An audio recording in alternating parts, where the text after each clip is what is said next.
Welcome to Two of Cups Tarot Talk. We're your hosts, Lavender Moon and Pisces Moonflower. Two tarot nerds with too many decks and not enough chill. So grab your favorite drink and settle in for some card slinging, symbol spotting, and maybe a few laughs along the way. Welcome everybody to our first episode of Two of Cups Tarot Talk. So I guess we should start with what got you into tarot in the first place. Ooh, I love this part. Origin stories are my favorite. It's like tarot superhero origin scene. That's funny. Which card would be you? Well, let's see.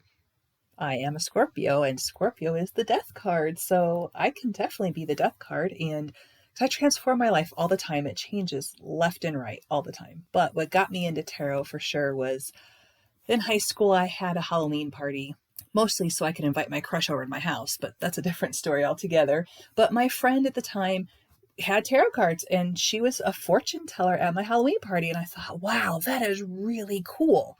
And I think that's kind of what piqued my interest into becoming like psychic, and I thought being psychic would be really cool. Not to mention my whole life I've been interested in the paranormal, but again, that's a story for another time. And so then I asked my mom, hey mom, can I have a set of tarot cards for Christmas? And she got me a deck of tarot cards for Christmas, and it was the original Rider-Waite-Smith deck. It came with a book and everything so I could learn the cards. Wow, your mom was so cool. I grew up in kind of a fundamentalist, strict religious group, so my mom would never buy me a deck of tarot cards, but she did go into Hot Topic with me once, and that is also a whole other story. Pretty embarrassing, but I really loved like witchy supernatural books growing up, like books by like L.J. Smith and Christopher Pike and R.L. Stein. I loved like the Vampire Chronicles. And so despite my religion, my mom didn't really check on what I was reading that much. So it was always stuff like that, the movies, like The Craft. And so I just was like, I cannot wait to be old enough to buy a tarot deck. And I got my first deck at 19, bought it for myself. It was the Rider-Smith White. And ever since then, it's kind of become an addiction for me. I have to say I'm completely addicted myself. I have to stay away from the tarot section at all metaphysical stores. Me too. So now that we've talked about what got us into tarot, let's give a little history for those of you that don't know what tarot is. So actually, tarot is an ancient form of divination. It's known as cartomancy, and usually it is where you use cards to reveal hidden wisdom and glimpse into the threads of the future. So kind of fortune telling, exactly. And it originated in Italy in the 1700s. And the cards that they used back then are something kind of like the playing cards that we use today. Right? Just imagine someone back then playing Go Fish and accidentally channeling their ancestors. Can you imagine? It wasn't until the early 1900s that members of the mystical Golden Dawn, including Aleister Crowley and A.E. White, Arthur Edward White, infused tarot with the archetypal magic it holds today.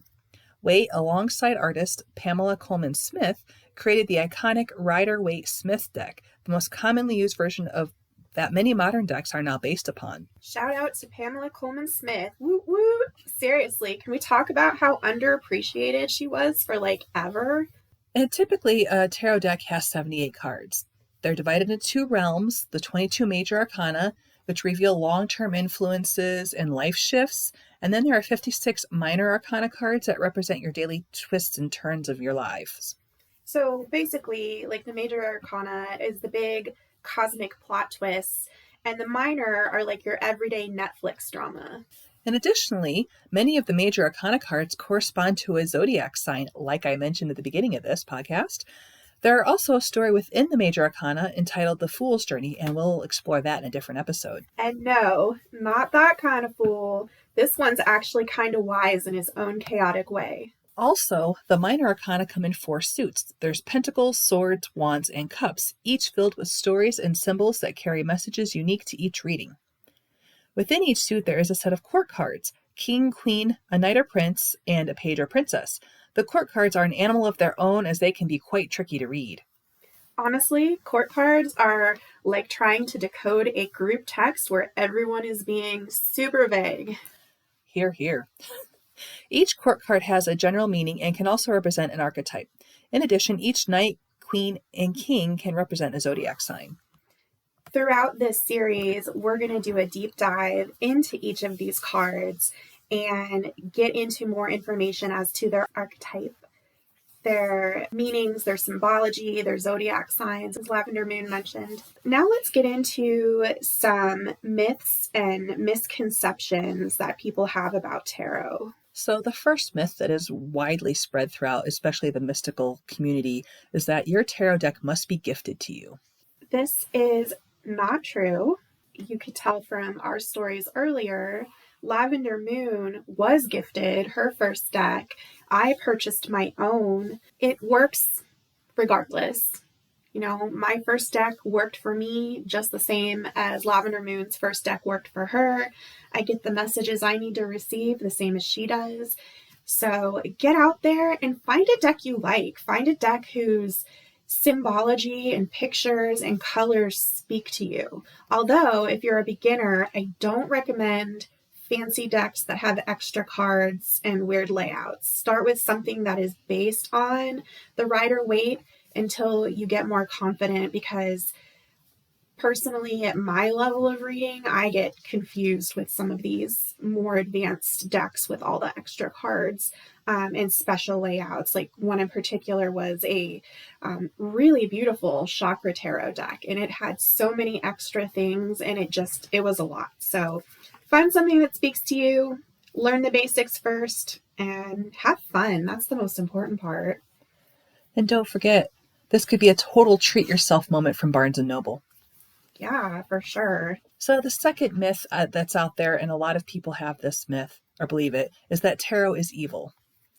That is 100% not true in any way, shape, or form. But if you are the type of person that believes in evil, then your beliefs are what is going to make this a negative experience for you. Kind of like how Zach Baggins thinks that every house is haunted with a demon, so that's all he experiences because that's what he attracts. I feel like I am such a positive, happy person, try to be high vibrational, and I do not have any evil blowback from using the tarot. In fact, there are tons of people who are Christian that use the tarot. There are people that believe it to be a psychological tool and it's more like symbology. So I don't know, tarot's like what you make it. And if tarot is evil, then my house is haunted by like 27 glittery decks and a stack of crystals. Can confirm.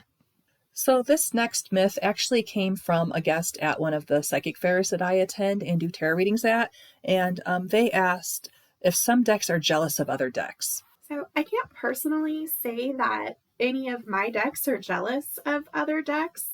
I personally work with whichever deck kind of calls to me for like my mood and whatever the theme of what I'm wanting to question is.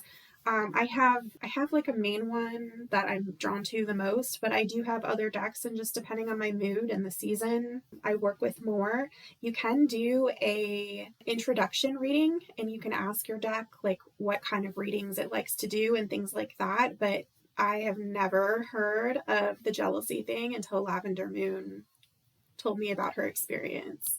And honestly, the decks that I bring with me to different events are the ones that I see in my mind's eye, and that's how I know that they're saying, hey, I want to come with you. But if they are jealous, then I owe a couple of mine an apology and maybe a cute little velvet pouch. So myth number 4, the death card signifies the death of a person. So this is one of the biggest misconceptions around tarot, and it's something that Hollywood tends to perpetuate. The death card doesn't signify the literal death of a person. It's more about the death of a phase or a chapter in your life, and it's more about transformation. Exactly. Death is the ultimate out with the old, in with the new kind of energy. Okay, the last myth that we're going to tackle in this episode, and it is that there are bad tarot cards. So the tarot cards aren't really bad or good. They just are. And yes, they can have sometimes connotations that can be scary to you when you see them, but they mostly represent a change of course, a way to improve your situation. My tarot cards like to call me out on my nonsense. But some cards are less desirable to see in a reading. The Tower, the Devil, Nine of Swords, Five of Pentacles. And, obviously there are other cards that are great in a reading.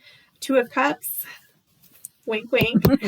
The Sun, the Magician, the Empress. It's more just a tool to give you a message.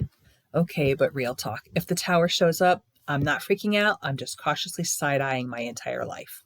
Join us next time at Two of Cups Tarot Talk. Until next time, remember, no card is too scary if you know how to use it. Catch us on our next episode for more insights, laughs, and maybe a few more twists of fate.